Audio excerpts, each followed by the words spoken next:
श्री शिवाय नमस्तु। एकादशी कौन है, कहां से प्रगटी है? माया? नहीं, एकादशी है कौन? क्यों इसकी इतनी प्रधानता है, क्यों इसकी पुण्यता है? एकांत में रखा हुआ शिवलिंग, एकांत में रखे हुए शिव जी की पूजन तीन चीजें देती है। पहला, हमारी उम्र बढ़ाती है। दूसरा, बड़ी बीमारी शरीर में एकांत का शिवलिंग कभी नहीं आने देता।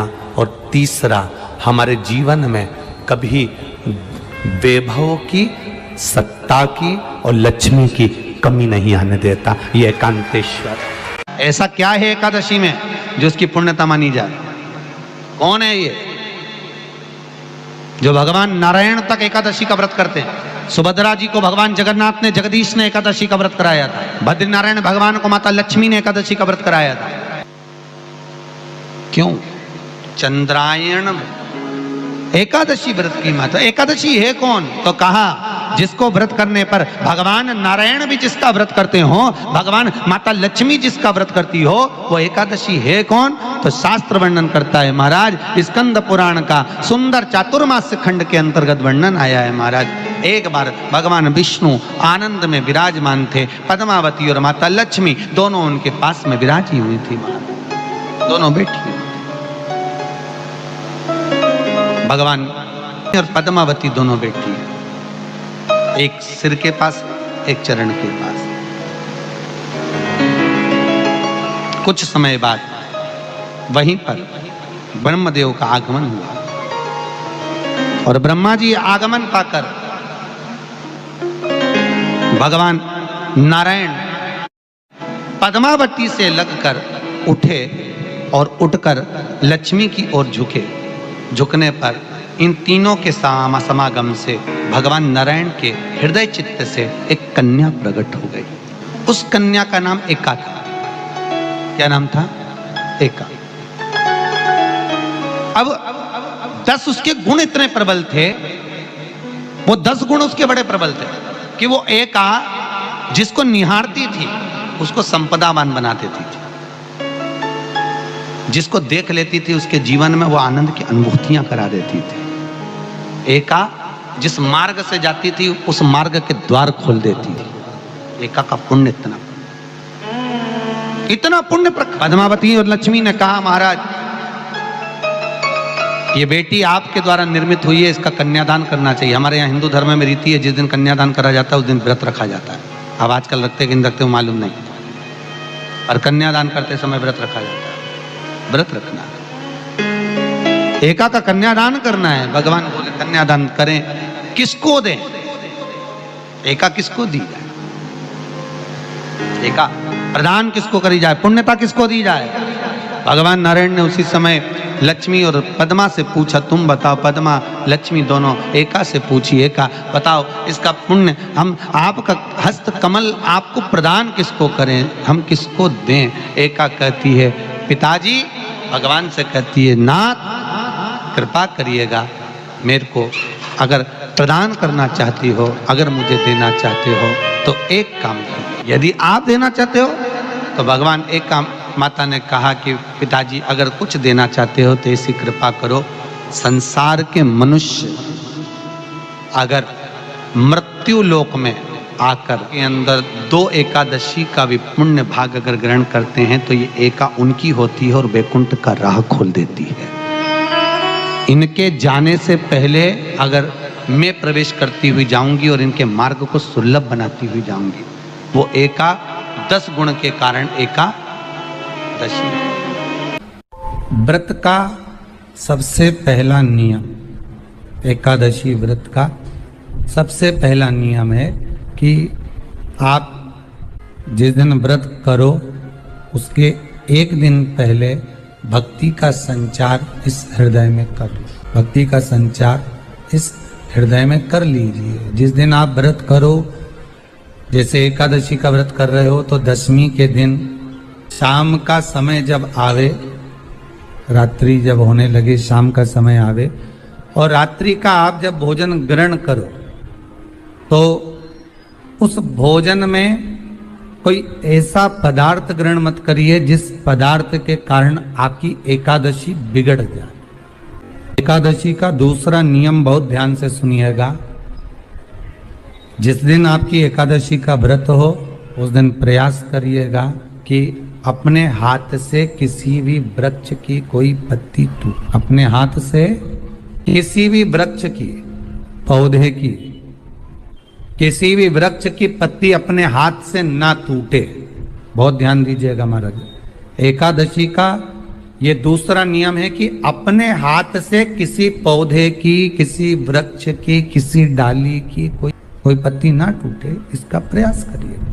यहाँ पर तीसरे नंबर का जो, चौथे नंबर का जो उपाय बताया है, उपवास करने का जो नियम बताया, उसमें वर्णन किया एकादशी के दिन अगर आपका व्रत है तो आप भूलवश भी डब्बे में रखी हुई रोटी गाय को ना देते हुए कुछ थोड़ा सा फलहार, कोई केला, कोई सेब, जो आप खाते हो, अंगूर, पपीता, जो आप ग्रहण कर रहे हो, उसका थोड़ा सा भाग आप गाय को प्रदान करो। आप गाय को दीजिए। रोटी ही दिए, डब्बे में से निकाल के ले गई, गाय आई है रोटी देना, देव मना नहीं। बाकी के दिन आप आपके बेटे से कह दो रोटी दिया बेटा जा, पर आप अपने हाथों से, आपका व्रत है तो आप फलाहार आप कर रहे हो तो फलाहार का ही दान गौ माता को दीजिए। पांचवा वर्णन किया चतुर्थ भाव में, बन सके जितना एकादशी के दिन भगवान का ओम नमो भगवते वासुदेवाय का जाप करें या अपने गुरु मंत्र का स्मरण करें, या जो मंत्र आपके हृदय में समाहित हो, श्री शिवाय नमस्तुभ्यम, ओम नमः शिवाय, राम कृष्ण शिव, जो मन पड़े उसका भजन करें, पर दिल से करें। जितनी देर करते बने उतना देर करें। माला पकड़ने की भी जरूरत नहीं कि माला पकड़ के बैठता हूं तो घटकी जिब्या से जप लो नहीं, जी वही उतना में ही पूरा हो जाए, वही बहुत। महाराज पांचवा नियम कहा, जिस दिन आपका व्रत रहे किसी निंदक से बात ना करें। निंदक जानते हो, भाई दूज के दिन, दिवाली की जो भाई दूज होती है ना, होली दिवाली की जो दूज होती है, उनमें ऐसा गोबर का भाई दूज बनाते हैं और पास में एक चुगल खोर भी बना है और चुगल खोर के ऊपर ऐसा भाटा धर दे, एक पत्थर। अब तुम्हारे उधर रखे कि नहीं रखे हमें नहीं मालूम रहे हो, जितने आस्था पे सुन रहे हो, पर हमारे इधर तो ऐसा रहता है, गोबर का भाई बहन बनाए और उसकी पूजन करे, उसके पास में एक गोबर का चुगल चोर भी बनाए, उसके ऊपर बाटा। कथा वर्णन कर रही है, निंदक से बात ना करे।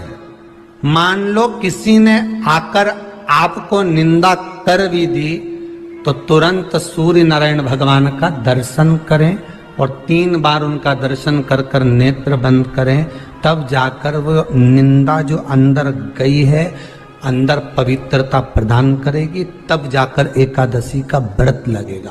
पहले तो प्रयास करो, अगर जो निंदा करने आता है ना तो उसको उस दिन एकादशी वाले दिन दरवाजे पे लिख दो कि चुगल चोर। फिर कहा जीव की हत्या ना करे, अगला नियम है, अपने द्वारा जीव की हत्या ना हो, प्रयास करना, किसी को कष्ट ना हो दिया। 18 नियम में से एक नियम और, प्रयास करिएगा एकादशी जब भी करें तो द्वादशी से जुड़ी हुई करें, दशमी से जुड़ी हुई एकादशी कम करें। जो वैष्णवों की एकादशी कौन सी होती है? जो एकादशी द्वादशी से जुड़ी हो, दशमी से नहीं। दशमी से जुड़ी हुई एकादशी व्रत कहलाती है और द्वादशी से जुड़ी हुई एकादशी पुण्य फल प्रदान कर कर वैष्णवों को भगवान के चरण में छोड़ आती है। इसलिए एकादशी द्वादशी से जुड़ी हुई होना चाहिए, वैष्णव एकादशी। फिर अगला वर्णन किया गया, महाराज शास्त्र कहता है, अगला वर्णन जो किया गया उसमें बताया, प्रयास करें जिस दिन एकादशी हो उस दिन घर में बुआरी झाड़ू आदि जो लगती है वो दूसरा लगा लें। क्यों? उसका वर्णन है, अगर आप बुआरी लगाएंगे, झाड़ू लगाएंगे, पोछा लगाएंगे तो हो सकता है कोई जीव आपके हाथ के द्वारा मर जाए। अब एक बार ये कथा हमने काशी में कह दी थी, क्या करोगे?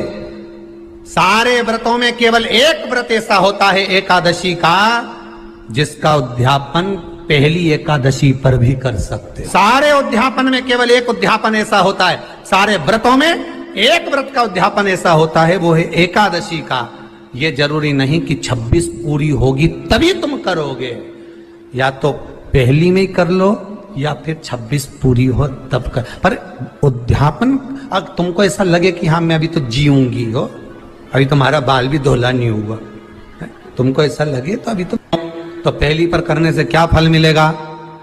तो एकादशी की नियमावली कहती है, अगर मान लो आपने पहली एकादशी पर भी उद्यापन कर लिया, इसके बाद में जितनी एकादशी करोगे वो सारी तुम्हारे खाते में जुड़ती जाएगी। मतलब बैंक में खाता खोल लो, ठीक है, खाता खोल लिया, अब जितना कमाता जाओगा उसमें डालते जाओ, जितनी कमाई करके लाओगे उसमें जमा करते जाओ। एकादशी एक बार उद्यापन पहले में भी हो गया तो बाकी का पुण्य तुम्हारे खाते में, उसका पुण्य। एकादशी का उद्यापन बड़े महीने में माघ शुक्ल एकादशी के दिन, माघ का महीना हो, शुक्ल पक्ष की, जम के बोलिए एकादशी हो, प्रयास करना कि आप उद्यापन करें, भले 5, 10, 11, 12 जितनी एकादशी हो जाए, 26 हो जाए तो ज्यादा अच्छी है, नहीं तो आप करें तो माघ महीने की शुक्ल पक्ष की एकादशी के दिन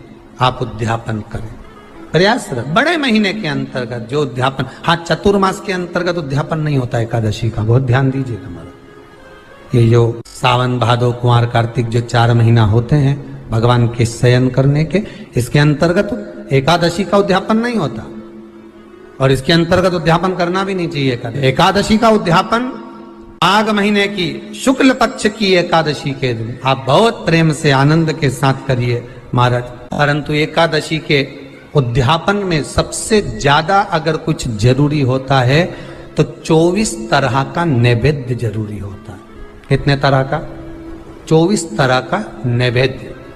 अब आप कहोगे गुरुजी उद्यापन हम कर रहे हैं एकादशी का, तो उसमें तो फलहार का हमें नैवेद्य बनाना चाहिए। तो फिर ये पुराण के अंतर्गत स्कंद पुराण में ये चीज लिखी है कि एकादशी का जब उद्यापन करते हैं तो 24 तरह का नैवेद्य बनाकर सिद्ध करते हैं। 24 तरह का नैवेद्य जान रख लेना, हलवा बना लो, खीर बना लो, पूड़ी बना लो, सब्जी बना लो, पकोड़ा बना लो, भजिया बना लो, ऐसे 24 तरह का नैवेद्य अलग अलग चाहिए। पर लोग क्या करते हैं, खोपरा पाक बनवा लेते हैं 1-2 किलो और 24 जगह रख देते हैं। 24 तरह का नैवेद्य रखा जाता है। एकादशी के दिन भगवान का पूजन का पूरी तैयारी कर कर, मंडल आदि बनवाकर, विद्वान ब्राह्मण को बुलाकर, कर्मकांडी ब्राह्मण को बुलाकर जो भगवत सेवा में एकादशी का उद्यापन कराए, उन ब्राह्मण के चरणों को नमन कर कर, प्रणाम कर कर एकादशी का पूजन करवाइए और उस मंडल की पूजन कराकर